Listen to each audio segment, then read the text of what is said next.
Hello bachcho, let's read the question. So the question over here says, list in tabular form two differences between acquired and inherited traits.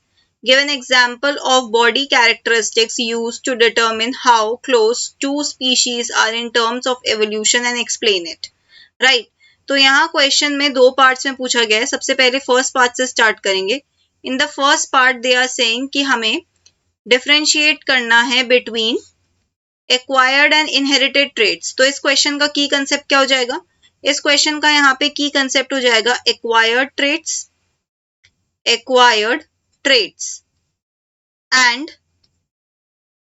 And inherited traits. ठीक है.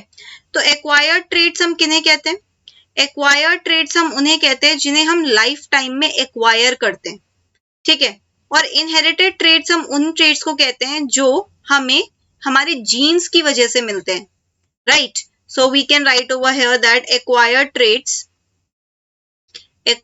Trades are obtained during lifetime.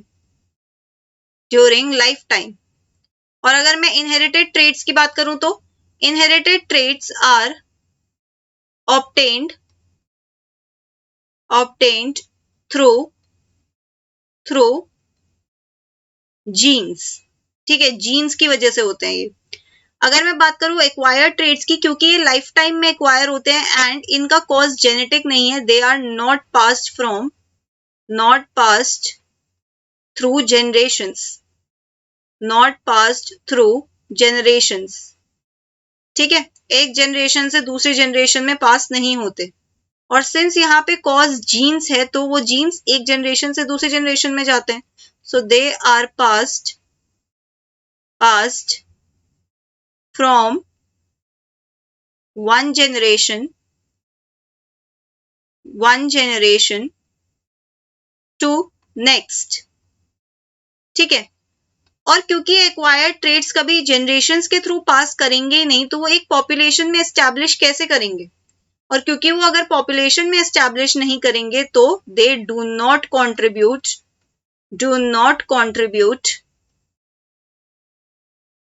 To evolution. और अगर मैं inherited trades की बात करूं तो they contribute to evolution. ठीक है. इसका एग्जाम्पल क्या हो जाएगा?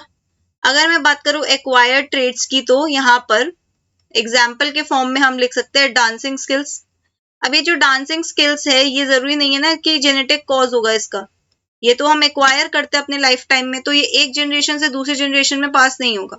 लेकिन वहीं पे अगर मैं बात करूं आई कलर की, तो आई कलर को कंट्रोल करते हैं genes, and since they are controlled by genes they can be passed on from one generation to next. Right. अब next part of the question में क्या पूछा गया हमें? Next part of the question में दे आर सेइंग हमें ऐसे body organs का एग्जाम्पल देना है जो दो ऑर्गेनिजम्स के बीच के एवोल्यूशनरी रिलेशनशिप को एस्टैब्लिश कर सके, बता सके. राइट. तो इस क्वेश्चन का की कंसेप्ट क्या हो जाएगा? इस क्वेश्चन का की कंसेप्ट हो जाएगा होमोलॉगस ऑर्गन्स.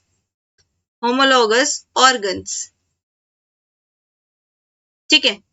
एक ऑर्गन्स किसी भी एक एग्जाम्पल को लेके हमें समझाना है, इसलिए होमोलॉगस ऑर्गन्स क्या होते हैं? होमोलॉगस ऑर्गन्स ऐसे ऑर्गन्स होते हैं जिनका स्ट्रक्चर सिमिलर होता है, सिमिलर स्ट्रक्चर. और उनका सिमिलर स्ट्रक्चर क्यों होता है? क्योंकि ये ऑर्गन्स जो है एक कॉमन ओरिजिन से आए हुए हैं. So they have similar structure but different functions.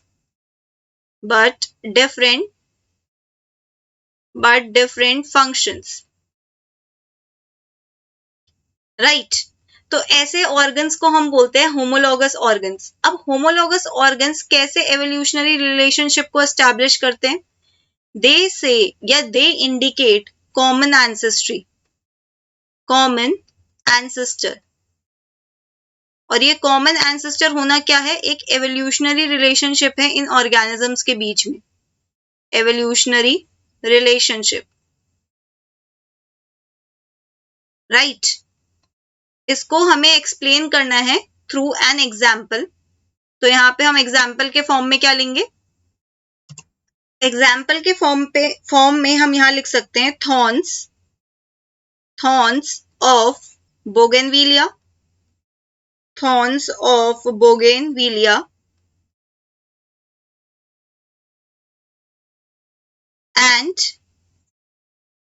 and tendrils of cucurbita, tendrils of cucurbita, right.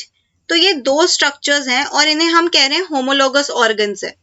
Homologous organs कैसे हैं ये जो थॉर्न्स ऑफ बोगेनविलिया, इनका फंक्शन क्या होता है? थॉर्न्स ऑफ बोगेनविलिया का फंक्शन होता है प्रोटेक्शन फ्रॉम ग्रेजर्स, ठीक है, प्रोटेक्शन फ्रॉम ग्रेजर्स, ऐसे एनिमल से बचाना जो ग्रेजर्स कहलाते हैं, ठीक है। ये काम है बोगेनविलिया के थॉर्न्स का। अगर मैं बात करूं टेंड्रिल्स ऑफ कुकुरबिटा, इनका फंक्शन क्या होता है? टेंड्रिल्स का फंक्शन होता है कि वो किसी सॉलिड सपोर्ट के अराउंड उसे कॉइल करके हेल्प करे क्लाइंबिंग में, ठीक है, क्लाइंबिंग राइट, क्लाइंबिंग और सपोर्ट, क्लाइंबिंग और सपोर्ट। तो ये इनके डिफरेंट फंक्शंस है, लेकिन इनका जो स्ट्रक्चर है, बेसिक पैटर्न है, वो सेम है। क्यों?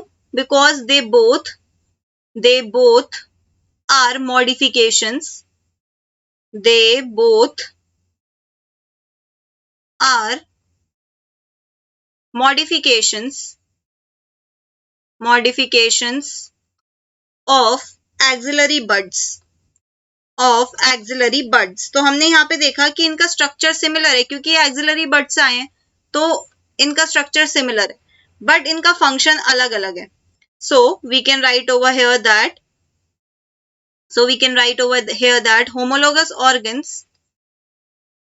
homologous organs signify that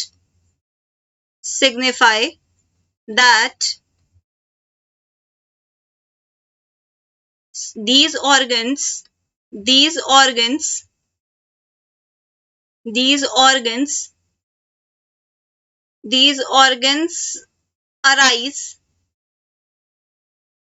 arise from common origin, but diverge to have different functions,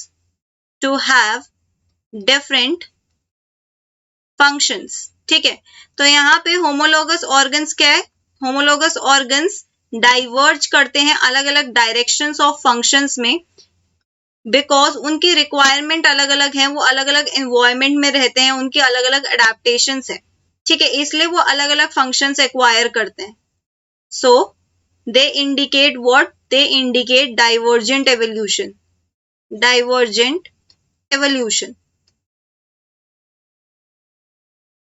So that's it for the question. Hope you understood it well. Best of luck.